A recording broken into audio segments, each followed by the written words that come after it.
YS Jaganmohan Reddy అనే నేను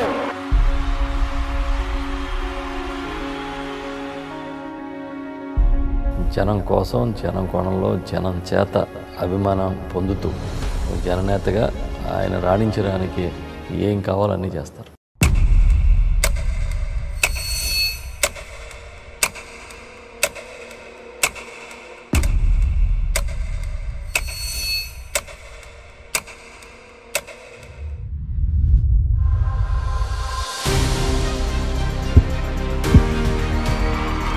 నేను సిద్ధం.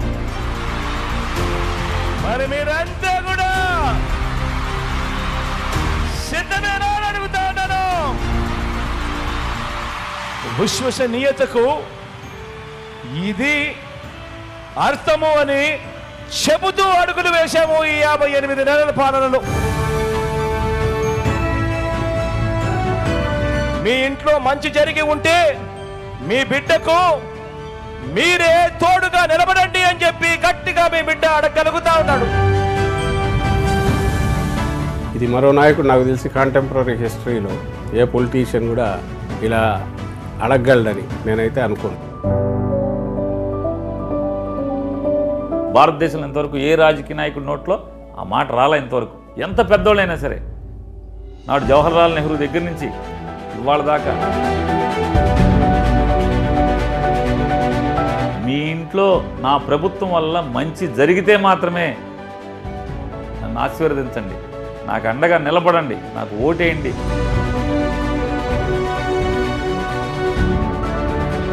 మీకు మేలు జరిగితే మాత్రమే నాకు ఓటేయండి అని చెప్పినటువంటి 5 ఏళ్ళు పరిపాలించిన తర్వాత ఈ మాట చంద్రబాబు 45-50 ఏళ్ళు ఇండస్ట్రీ అంటాం. ఏ ఎన్నికల్లో అయినా, ఒక్క ఎన్నికల్లో అయినా సరే నేను మంచి చేస్తేనే నాకు ఓటేయండి అని ఒక్కరోజన్నా చంద్రబాబు మాట్లాడాడు.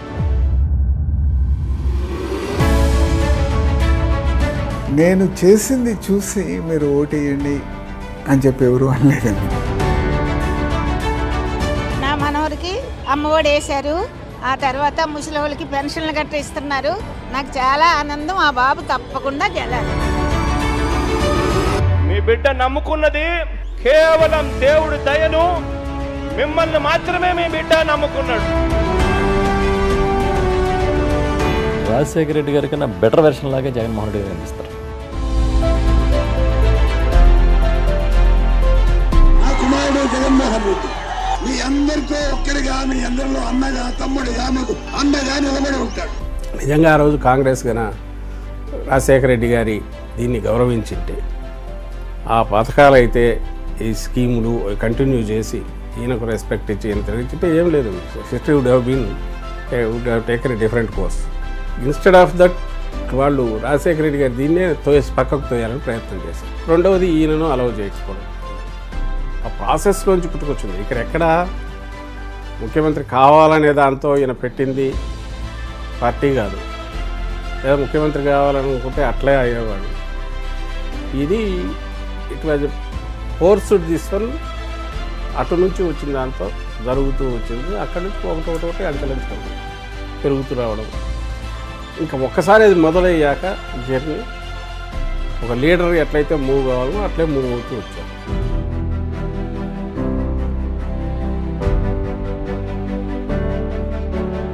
నా నడక మాత్రం నేల మీదే అధ్యక్ష, నా ప్రయాణం మాత్రం సామాన్యులతోనే అధ్యక్ష. మా నాన్న ఇప్పుడు ఎంతమంది హృదయాల్లోనూ మా నాయన ఉన్నాడు. మా నాయన ఫోటో పెట్టుకొని ఉంటున్నారు. కాబట్టి నాకు కూడా అలాంటి లైఫ్ ఇష్టమమ్మా. మనం మన కోసం బతకడం కంటే కూడా అంటే అట్లా ఉండటం నాకు ఇష్టము.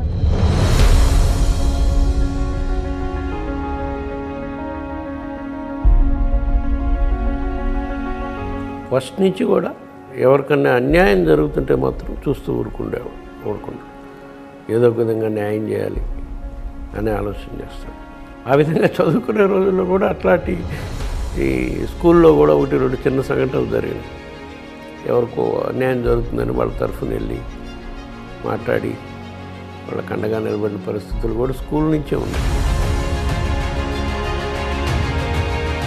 చరిత్రలో చరిత్రహీనుడిగా మిగిలిపోకుండా చేయగలిగినటివి మాత్రమే చెప్పి అవి మాత్రమే చెప్పి చేసి చూపించి మళ్ళీ ప్రజల దగ్గరికి ఈరోజు చరిత్రలో ఒక హీరోగా ఈరోజు ప్రజల దగ్గరికి వెళ్తున్నాం.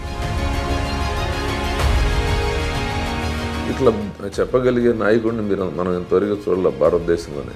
ఎందుకంటే ఆయనకి మనం నిజంగా చేయగలిగాం కాబట్టి ప్రతి ఇంటికి మన వలన మేలు జరిగింది.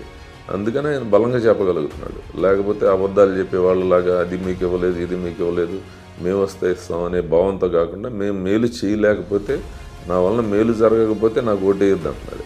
అంటే ఎంత నమ్మకం ఉండాలి దానికి. ఇదే మంచి మరో 5 సంవత్సరాల పాటు మళ్ళీ కొనసాగాలి అనంటే, జరుగుతా ఉన్న ఈ మంచిని మనం కాపాడుకోవాలి అనంటే, మీలో ప్రతి ఒక్కరూ కూడా ఈ ఎన్నికల్లో ఈ ఓటుతో వచ్చే 5 సంవత్సరాలు మీ తలరాతలు మారుతాయి ఈ ఓటుతో. జగన్ గారు అంటే ఒక నమ్మకం. ఆయన అంటే ఏదైనా చెప్తే చేస్తాడు, చేసింది చెప్తాడు అనేది ప్రజలందరికీ ఒక నమ్మకం. ఆయన అంటే ముఖ్యంగా ఎవరైతే బిలో పావర్టీ దారిద్ర్యానికి దిగువ ఎవరైతే ఉన్నారో, మధ్యతరగతి ఎవరైతే ఉన్నారో వాళ్ళందరికీ ఒక భరోసా. దీనికి మనసు ఉండాలండి, కేవలం మేధావితనంతో వచ్చేటటువంటిది కాదు.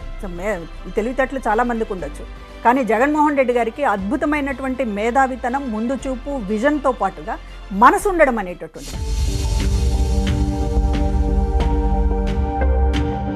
క్రెడిబిలిటీ దాని మీద విపరీతమైన పట్టుదల ఆయన. తనది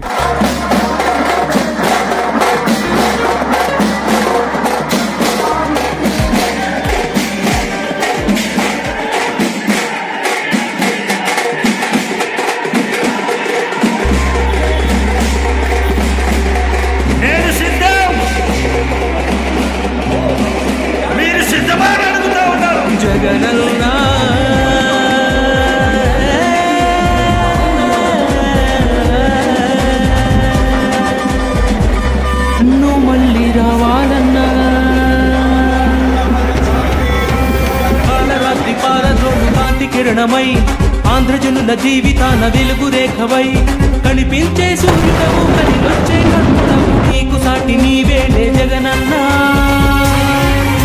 ఆ సంద్రమే నీకంటే చిన్న, ఆ సంద్రమే నీకంటే చిన్న. జయ హో జయ హో సిద్ధమా.